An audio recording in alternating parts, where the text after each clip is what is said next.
चल शुरुआत कर रहे हैं हम लोग D and A block chapter के लेक्चर नंबर 10 का, जिसमें आज हम लोग पढ़ेंगे किसके बारे में, लैंथेनाइट संकुचन क्या होता है, ठीक है, और इसका क्या क्या प्रभाव पड़ता है। क्लियर है कि नहीं। इससे पहले जो क्लास हुआ था इसमें हम लोगों ने बात किया था कि लैंथेनाइट और एक्टिनाइट तत्व किसे कहते हैं, इनका क्या क्या भौतिक गुण है और इनका क्या क्या रासायनिक गुण है। आज हम लोग पढ़ेंगे लैंथेनाइट संकुचन। ठीक है, क्या होता है लैंथेनाइट संकुचन। सबसे पहले देखो, ठीक है, जो लैंथेनाइट श्रेणी होता है जिसमें लैंथेनम के बाद, ठीक है ना, यहाँ शुरू होता है ना, सिर पर नदिया का पानी समाया यूं गदगद तब दिल हुआ इंजीनियर तुम अब लूडो खेलो, ऐसे करके याद करवाया था। यहाँ पास से देखो कितना है परमाणु क्रमांक, यहाँ पास 57 है कि 58 है, पक्का कितना है, कितना है, और कहाँ तक जाता है, 71 तक। कहाँ तक जाता है, 71 तक। क्लियर है। जब हम इसमें क्रमिक रूप से ऐसे बढ़ते जाते हैं तो इनका आकार धीरे धीरे क्या होते जाता है, कम होते जाता है। क्या होते जाता है, कम होते जाता है, और इसी को बोला जाता है क्या, लैंथेनाइट संकुचन। क्या बोला जाता है, लैंथेनाइट संकुचन। ध्यान से समझना जी, ठीक है, ध्यान दो। जब हम लोग आवर्त सारणी में लैंथेनाइट तत्वों का अध्ययन करते हैं और यदि उनका आकार का बात करते हैं तो उनका आकार बाएं से दाएं जाने पर क्रमशः क्या होने लगता है, कम होने लगता है, और इसी को कहा जाता है क्या, लैंथेनाइट संकुचन। अब लैंथेनाइट संकुचन का कारण देखो, लैंथेनाइट संकुचन का कारण है आपका परिरक्षण प्रभाव। क्या कारण है, परिरक्षण प्रभाव। क्या है, परिरक्षण प्रभाव। और परिरक्षण प्रभाव क्या होता है, ध्यान से समझना जी। हम लोग परिरक्षण प्रभाव के बारे में बात कर चुके थे, ठीक है। क्या होता है, जब हम लोग वर्ग में ऊपर से कहाँ आते हैं, नीचे, तो कोषों की संख्या में लगातार क्या होते जाती है, वृद्धि होते जाता है। क्या होते जाता है, वृद्धि। क्लियर है कि नहीं। जैसे कि ध्यान से समझने का कोशिश करो, लैंथेनाइट तत्वों को ही लेते हैं हम लोग। इसके बाद यहाँ पास नीचे में कौन सा आता है, लाहप्ता वर्नारे, फिर यहाँ पास कौन सा वाला ग्रुप आता है, एक्टिनियम वाला। क्लियर है ना। इसके बाद यहाँ पास कौन सा आता है, टीचर, यहाँ जरूरी नहीं, लाहप्ता, ठीक है। एक्टिनियम के बाद क्या आता है, इधर इसको छोड़ो, ठीक है ना। 103 के बाद 104 वो वाला कंपाउंड आ जाएगा ना। ये 104 है, मतलब यू एन और क्यू, यू एन क्यू, ये आ जाएगा। चलो छोड़ो, आप इधर ध्यान दो। जब ऊपर से हम लोग कहाँ आ रहे हैं, नीचे, आवर्त नंबर कितना है, 4, आवर्त नंबर कितना है, ये 5, ये आवर्त नंबर कितना है, 6, और ये आवर्त नंबर कितना है, 7। जब आवर्त नंबर 4 में रहेंगे तो कितना कोष रहता है, 1 2 3 और ये 4। जब 5 में रहेंगे तो कितना कोष रहेगा, 1 2 3 4 और ये 5, और 6 में कितना रहेगा, 1 2 3 4 5 6, कितना रहता है, 6। यहाँ तक क्लियर है कि नहीं। अब ध्यान से समझने की कोशिश करना, पूरा फोकस यहाँ पास होना चाहिए, ठीक है। आवर्त नंबर 6 में पहुँचे हैं, कहाँ पहुँचे, आवर्त नंबर 6 में। आवर्त नंबर 1 2 3 4 5 और ये 6 ऐसा रहेगा। अब हम लोग को क्या पता है कि लैंथेनाइट जो तत्व रहते हैं उनका सामान्य इलेक्ट्रॉनिक विन्यास क्या होता है, चलो बताओ। सामान्य इलेक्ट्रॉनिक विन्यास क्या होता है, 4f1 से लेकर के 14, फिर 5d 0 से 1 और 6s2। तो ये 6s2 तो ये यहाँ पास आ जाएगा, कोई भी तत्व का ले सकते हैं ना। ये 6s2, 5d में यहाँ पास एक, और ध्यान देना यहाँ पास 4f14 है, यानी कि 4f है। अब यहाँ पास इलेक्ट्रॉन यहाँ पास भरना शुरू होगा। इससे पहले का जितना भी कक्षक है, मतलब 1s2, 2s2, 2p6, 3s2,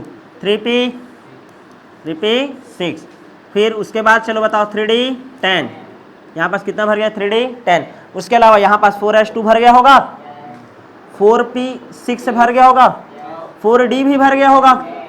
ये इधर शुरू हुआ है बाद में ना। इसके बाद इधर का यहाँ पास क्या है, 5d है, 5d क्या है, 1 है, और तो 5d के पहले यहाँ पास का 5s2 भरा होगा, यहाँ पास का 5p6 भी भरा होगा। इसको छोड़ दो, d में पहुँचे है ना। उसके बाद यहाँ पास 6s2 भरा हुआ है। यहाँ तक क्लियर है कि नहीं। अब ध्यान से समझना, ठीक है। ये जो नाभिक होता है, ठीक है ना, परिरक्षण प्रभाव किसे कहते हैं, ठीक है। अंतिम कोष को हम लोग बोलते हैं संयोजी कोष। क्या बोलते हैं, संयोजी कोष। इसके जस्ट पहले वाले को बोलते हैं उपांत्य कोष। और इसके पहले वाले को बोलते हैं अंत्य उपांत्य कोश, अंत्य उपांत्य कोश। क्लियर है कि नहीं? ये n कक्षक है, ये n-1 है और ये n-2 है, ये 6 है तो ये 5 है और ये 4 है। समझ आ रहा है कि नहीं? ऐसे ही बताया था। इसको हम लोग बोलते हैं वैलेंस सेल, इसको बोलते हैं पेनल्टीमेट सेल और इसको बोलते हैं एंड पेनल्टीमेट सेल। यहाँ तक क्लियर है कि नहीं? अब परिरक्षण प्रभाव क्या होता है, ठीक है ना? नाभिक में आकर्षण बल का मान ज़्यादा होता है, तो ध्यान से समझना, संयोजी कोष में उपस्थित इलेक्ट्रॉन को अपनी ओर क्या करना चाहता है? आकर्षित करना चाहता है। लेकिन नाभिक से इसका दूरी क्या होता है? ज़्यादा। नाभिक से इसका दूरी क्या होता है? ज़्यादा। और बीच में उपस्थित जो इलेक्ट्रॉन रहते हैं, बीच में उपस्थित जो इलेक्ट्रॉन रहते हैं, जिनको हम लोग बोलते हैं इनर मोस्ट ऑर्बिट के इलेक्ट्रॉन, क्या बोलते हैं? इनर मोस्ट ऑर्बिट के इलेक्ट्रॉन। इस इलेक्ट्रॉन को क्या करते हैं? प्रतिकर्षित, जिसके कारण परमाणु का आकार बड़ा हो जाता है। क्या हो जाता है? बड़ा हो जाता है। यहाँ तक क्लियर है कि नहीं? ठीक है, ध्यान दो इधर। ठीक है, मैं क्या बोल रहा हूँ? नाभिक से बाह्यतम कोश की दूरी अधिकतर होती है, यानी ज़्यादा होता है। ठीक है, और इसके साथ ही साथ ये जो मध्य में उपस्थित जितना भी कोश है वो क्या करता है? प्रतिकर्षित करता है। तो ये जो दोनों इलेक्ट्रॉन है ये इधर पास नहीं आ पाते। क्लियर है? ये तब तक का कंडीशन है जब तक कि 4f कक्षक में इलेक्ट्रॉन भरा नहीं है।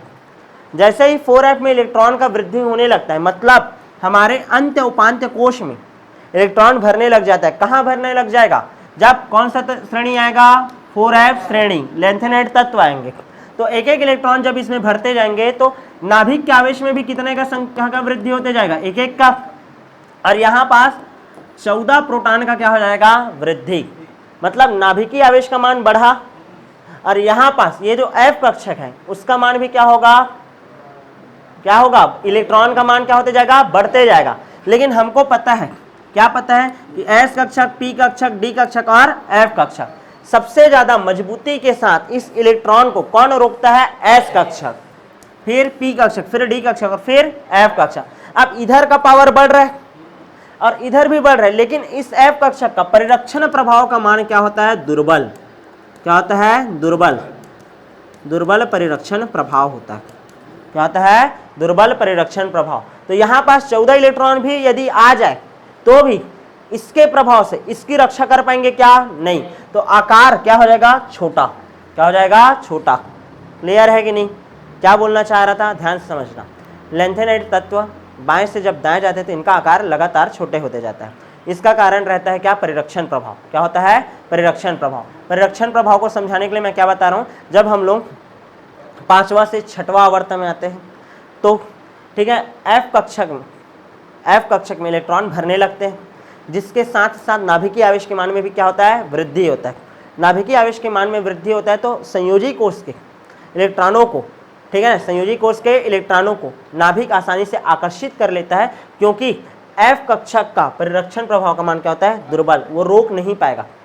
समझ आया कि नहीं? और इसको कई उदाहरण दे करके समझाया था, जैसे कि मैं नाभिक हूँ और लास्ट वाला कोई स्टूडेंट क्या है? इलेक्ट्रॉन है। क्या है? इलेक्ट्रॉन है। और उसको मैं बुलाऊंगा, उसको मैं बुला रहा हूँ, तो मैं बुला रहा हूँ तो चूंकि वो यहाँ तक आना तो चाहेगा, क्योंकि मैं बुला रहा हूँ, नाभिक बुला रहा है। क्लियर है कि नहीं? लेकिन दूरी क्या है? ज़्यादा है। दूरी क्या है? ज़्यादा है। और बीच में तुम जैसे लोग ही बैठे हो इनर मोस्ट ऑर्बिट के इलेक्ट्रॉन, जो उसको क्या बोलोगे? मेरे खिलाफ भड़काओगे, मत जा मत जा। क्या बोलोगे? मत जा। सबसे ज्यादा मत जा करके कौन बोलेगा? S, फिर कौन? P, फिर कौन? D, फिर कौन? F। क्लियर है कि नहीं? ये S, P, D, ठीक है ना, इनका परिरक्षण प्रभाव का मान क्या रहेगा? थोड़ा सा ज्यादा। यहां तक क्लियर है? अब मैं बहुत देर तक बुला रहा था, अब मेरे गुस्से में मान में वृद्धि हो रहा है, मतलब मेरे नाभिकीय आवेश में क्या हो रहा है? वृद्धि हो रहा है। ठीक है ना? और उधर भी ध्यान से समझना, नाभिकीय आवेश में वृद्धि हो रहा है, f कक्षक के इलेक्ट्रॉन में भी वृद्धि हो रहा है। लेकिन f कक्षक कैसा होता है? दुर्बल। उसमें इलेक्ट्रॉन कितना भी आ जाए वो उतना अच्छे से रोक पाएगा क्या? नहीं। नाभिक के प्रभाव को रोक पाएगा क्या? नहीं। तो आसानी से क्या हो जाएगा? ये कम हो जाएगा साइज। यहाँ तक क्लियर है कि नहीं? और इसी को ही हम लोग क्या बोलते हैं? लेंथेनाइड संकुचन। क्या बोलते हैं? लेंथेनाइड संकुचन। अब हम लोग लेंथेनाइड संकुचन क्या होता है ये जान डाले, उसका कारण जान डाले। पेपर में ऐसा ही डायग्राम सेम टू सेम बनाना पड़ेगा, ठीक है ना? ये इलेक्ट्रॉन नहीं भरना, लेकिन इसको बनाना। क्लियर है ना? और यहाँ पास लिखना संयोजी कोष, यहाँ उपांत्य कोष और ये फिर अंत्य उपांत्य कोष। यहाँ पास इलेक्ट्रॉन भरना है। इधर जेड इफेक्ट के मान में क्या हो रहा है? वृद्धि। जेड इफेक्ट के मान में क्या हो रहा है? वृद्धि। यहाँ पास कौन सा बल काम कर रहा है? आकर्षण बल। और यहाँ पास कौन सा बल काम कर रहा था, प्रतिकर्षण बल। लेकिन आकर्षण बल का मान अब क्या हो जाएगा, ज्यादा, क्योंकि इसका ध्यान से समझना 4F कक्षक का परिरक्षण प्रभाव का मान क्या हो जाएगा, दुर्बल, तो आकार क्या हो जाएगा, छोटा। यहाँ तक क्लियर है कि नहीं, आगे बढ़ जाए। अब हम लोग देखेंगे परिरक्षण प्रभाव के अनुप्रयोग, क्या क्या अनुप्रयोग है या क्या क्या इसका प्रभाव पड़ा, परिरक्षण प्रभाव बोल रहा हूँ, सॉरी, लेंथेनाइट संकुचन का क्या क्या प्रभाव पड़ता है। पेपर में आता है लेंथेनाइट संकुचन क्या है, इसका कारण बताइए, वह इसके 3 प्रभाव लिखिए। तो जब संकुचन हुआ तो इसके कारण क्या क्या प्रभाव पड़ा, तो सबसे पहला प्रभाव पड़ता है क्षारकता पर, किसका, क्षारकता पर, ठीक है ना, ध्यान समझना, इसके कारण क्षारकता क्या होते जाता है, कम हो जाता है, क्या हो जाता है, कम। तुमको क्या पता था, जितने भी लेंथेनाइट तत्व होते हैं, जितने भी लेंथेनाइट तत्व होते हैं उनका ऑक्सीडेशन नंबर कितना होता है, +3, तो LNOH3 ऐसा टाइप का यौगिक बनाएंगे। अब जब ये बाएं से जब दाएं जाएंगे जितने भी तत्व हैं, ठीक है, तो इनका साइज क्या होते जाएगा, कम, साइज क्या होते जाएगा, कम। यदि इनका साइज छोटे होते जाएगा, ध्यान से समझते जाना ना, यदि इसका आकार क्या होते जा रहा है, छोटा, तो छोटे बंध को तोड़ना क्या होगा, कठिन, क्या होगा, कठिन। और हमको पता है कि OH को त्यागना क्या कहलाता है, क्षारकता, क्या कहलाता है, क्षारकता। तो ध्यान से समझना, जब इधर था तो क्षारकता क्या रहेगा, ज्यादा, और जैसे जैसे आकार क्या होते जा रहा है, छोटा, जब बाएं से दाएं जा रहे हैं तो लेंथेनाइट संकुचन के कारण क्या होते जा रहा है, साइज छोटा होते जा रहा है। तो लेंथेनाइट संकुचन के कारण OH त्यागने में, OH त्यागने में क्या होगा, ज्यादा ऊर्जा लगेगा, मतलब क्षारकता क्या होते जा रहा है, कम। आसानी से OH को त्याग सकता था क्योंकि इसका साइज क्या था, ज्यादा था, लेकिन इसका साइज क्या है, छोटा। क्लियर है कि नहीं, समझ आया कि नहीं, क्लियर है। जैसे मैं बोल रहा हूँ LN है, इसका साइज बहुत बड़ा है, इसके साथ 1 OH 2 OH 3 OH ऐसा है, लेकिन इधर साइज क्या हो गया, एकदम छोटा, लेंथेनाइट तत्वों का 14 ठोका ना कोई भी, और इसके साथ अब OH छोटे बॉन्ड को तोड़ना क्या रहता है, ज्यादा कठिन होता है। तो इसको आसानी से अलग कर सकते हो OH को, लेकिन यहाँ पास से आसानी से अलग कर पाओगे क्या, नहीं। क्लियर है, पहला याद रखना है, क्षारकता क्या होते जाता है, लेंथेनाइट संकुचन के कारण कम होते जाता है, क्या होते जाता है, कम। यहाँ तक क्लियर है। दूसरा, लेंथेनाइट का कठिन पृथक्करण, लेंथेनाइट का कठिन पृथक्करण। देखो लेंथेनाइट जो तत्व रहते हैं, ठीक है ना, लेंथेनाइट संकुचन के कारण, लेंथेनाइट संकुचन के कारण इनका आकार लगभग क्या हो जाता है, समान, आकार व गुण क्या हो जाता है, लगभग समान। एक तो ऐसे इनको क्या बोला जाता है, दुर्लभ मृदा तत्व, और ये आपस में मिक्स हो जाते हैं जिसके कारण, क्लियर है कि नहीं, क्योंकि लेंथेनाइट संकुचन के कारण ये आपस में क्या हो जाते हैं, मिक्स हो जाते हैं। इनके गुणों में केवल और केवल आंशिक भिन्नता होता है, हल्का सा 19-20 का बस फर्क होता है, क्लियर है। और ये ध्यान से समझना, इनके गुण समान क्यों हो रहे हैं, क्योंकि क्या हो रहा है इनमें, लेंथेनाइट संकुचन। तो अलग अलग लेंथेनाइट तत्वों को, ठीक है ना, अलग अलग करना क्या होगा, बहुत ही ज्यादा कठिन होता है। तो दूसरा लिखना प्रभाव, लेंथेनाइट का कठिन पृथक्करण, क्या है, कठिन पृथक्करण। यहां तक क्लियर है क्या। अच्छा, उसके बाद तीसरा प्रभाव देखो, 4D श्रेणी व 5D श्रेणी के तत्वों का आकार का समान होना। याद आया, मैं बताया था 4D श्रेणी और 5D श्रेणी, याद करो। यहाँ पास ये वाला, फिर यहाँ जरूरी नहीं, फिर ला हफ्ता वर्नारे वाला, ठीक है ना, और उसके बाद कौन सा, एक्टिनाइट श्रेणी, कौन सा श्रेणी, एक्टिनाइट श्रेणी। इसके बाद यहाँ पास स्कूल टीचर वेरी क्रूअल, फिर यहाँ जरूरी नहीं, फिर ला हफ्ता वर्नारे, फिर यहाँ पास का सॉरी क्या था, अन नील क्वाड्रियम UNQ 104। क्लियर है। जब मैं ध्यान समझना ऊपर से नीचे आता हूँ तो यहाँ पास का आकार क्या होता था, बढ़ता था, क्या होता था, बढ़ता था, लेकिन केवल तीसरे वर्ग के लिए था। वो किसके लिए था, तीसरे वर्ग का। फिर चौथे वर्ग से क्या हुआ, यहाँ से यहाँ बढ़ता था, फिर इसका और इसका आकार लगभग क्या होता था, बराबर, क्या होता था, बराबर। और रीजन बताया था क्योंकि यहाँ पास ध्यान देना, यहाँ पास से जब यहाँ पास गया तो कितने तत्व आ गए, 14 तत्व। 14 तत्व आ गए तो उनका आकार क्या हो गया, छोटा, तो इसका आकार लगभग क्या हो जाएगा, बराबर, क्या हो जाएगा, बराबर। और इसी को ही इसका रीजन क्या दिया गया था, लेंथेनाइट संकुचन। क्लियर है कि नहीं। मतलब ये कौन सा श्रेणी है, ये तो 3D था ना, कोई भी होशियारी मत मार देना। 4D श्रेणी और 5D, इसको प्रथम संक्रमण श्रेणी बोलते हैं, तो इसको क्या बोलोगे, द्वितीय। तो द्वितीय व तृतीय संक्रमण श्रेणी के तत्वों का आकार का क्या होना, समान होना। यदि मैं जहां जहां पास लैंथेनाइड लिखा हूं वहां वहां पास क्या कर दूं, एक्टेनाइड कर दूं, क्या कर दूं, एक्टेनाइड। तो वही क्या बन जाएगा, एक्टेनाइड संकुचन। जहां पास 4F लिखे वहां पास क्या लिखोगे, 5F, क्या लिखोगे, 5F। तो इस तरीके से आपका ये जो चैप्टर था डी एंड एफ ब्लॉक पूरी तरीके से क्या होता है, कंप्लीट। मिलेंगे आप नेक्स्ट चैप्टर में, नेक्स्ट क्लास में।